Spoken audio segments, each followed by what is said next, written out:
For the past week, I've just binged Witch Queen. I mean, literally do nothing else and binge Witch Queen. Because I got my wisdom teeth surgery, so I could really do nothing but stay home. But it was perfect. Because the Witch Queen is that final oomph that gave me the confidence to say that I can recommend Destiny now. For years, Destiny has had this cycle of just being bad, and then being good, and then being bad. I.e., launched Destiny, very bad. Taken King came in, made stuff good again. And then there was the rest of D1 that was just, slow slopes upward. Moments of Triumph was nice, all of that was good. And then Destiny 2 launched. And that was bad. Like, bad. And we needed another big expansion to really fix that. And so we got Forsaken. At this point, we kind of figured, oh yeah, Bungie works best under these stressful conditions. Well, a year after that, there's the Activision split, a bunch of things, and then we had Shadowkeep, which was not good. Pretty bad once again. But something peculiar happened. Normally, an expansion like Witch Queen would have to come out to save Destiny, but if I were to be honest, Destiny has been good for about almost a year now. See, that's always been the thing that put me off from recommending Destiny. The game is inconsistent in its quality. But if anything that the new game director has shown me, it's that this game has a bright future, and there is no better time than Witch Queen to jump in again. First of all, for the basics, I'd just like to say that the game is technically free to play, but I have serious reservations that the game actually has a free-to-play population. Because more or less, the free-to-play side is kind of a trial of the game. You get a good amount of content, to be honest. Like, you get an entire raid, you get access to all the core activities that you will be playing throughout the game, and you also get access to events that come once in a while. So there is a good amount of content there. But in all honesty, without keeping up with the current expansion, the whole MMO aspect of the game really lacks. However, that's the unique thing about Destiny. It is a MMO RPG shooter, and it's a market that others have tried to tap into and rarely succeeded. Bungie kind of became the first people to try to do this, and now, after lots and lots of games try to copy its formula, at the end, Bungie stood on top.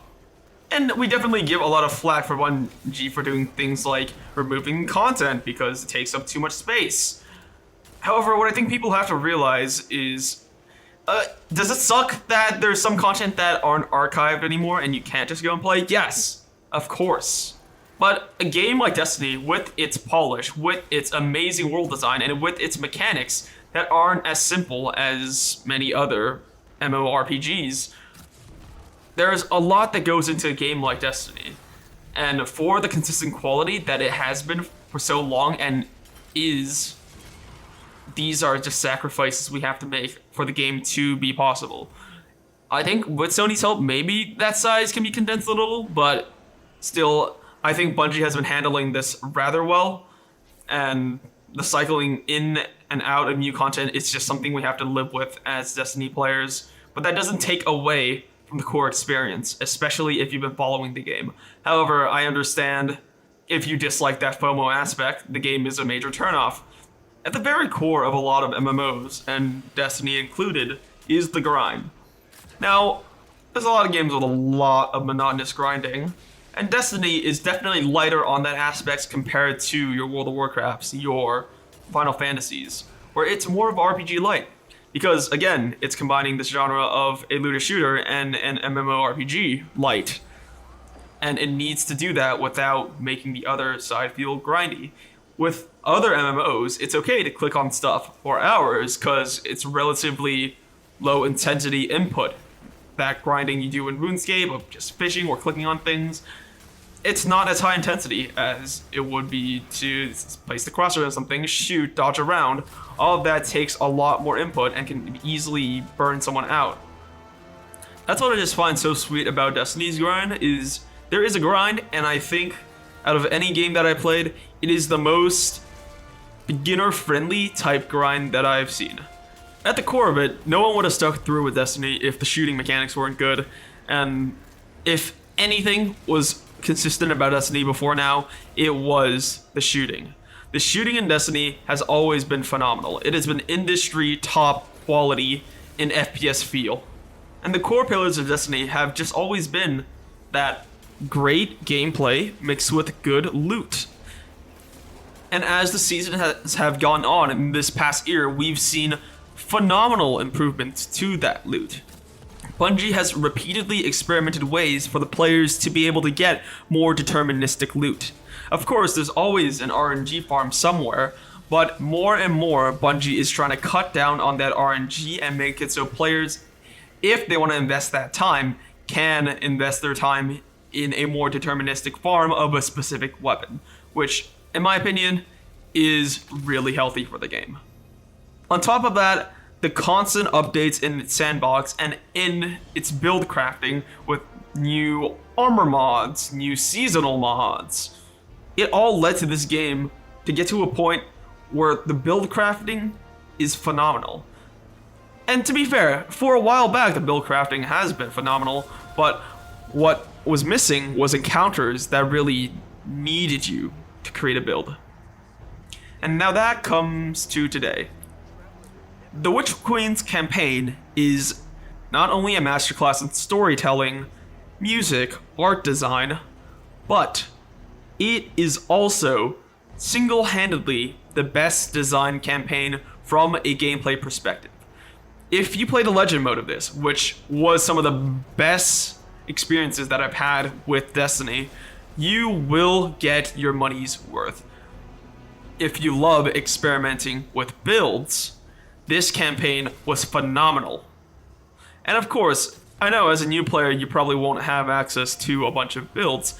However, I'd say you can still play the campaign on Classic, and when the next campaign rolls around, when Lightfall rolls around next year with the same campaign director as this, you can experience that Legend version. Or even after you play through the story, come back, solo this Legend version. It is amazing. I can talk about a lot of things that this game is good at. The amazing lore, the amazingly unique exotic weapons, the raids, some of the best design and most memorable encounters that I've had in video games. At the end of the day, what really kept me in this game is its community. This game has one of the longest lasting, most prosperous communities that I have seen. Through thick and thin, they have been there. And because of this game, I've gotten to know so many people from all walks of life that have impacted me in so many different ways. It's good that we all have a fantastic game to play, but also it's a fantastic game that you can become a part of. There is so much room for discussion, there's so much loot to pursue, there's so much community engagement that I'd say the Destiny community is truly something special.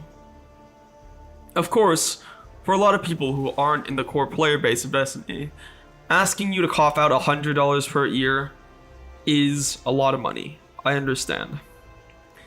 And to that I'd say, if you are an old player who's been burned, or if you're someone who's never touched the game but seems interested by what I've said, the game is free to try. You could try the game. There's enough content there for you to get a grasp of, would you like this game? There is an amazing community out there, including myself, that will welcome you and take you through the steps if you need us.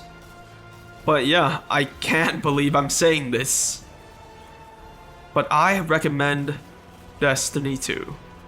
Thank you for watching. I will see you next week.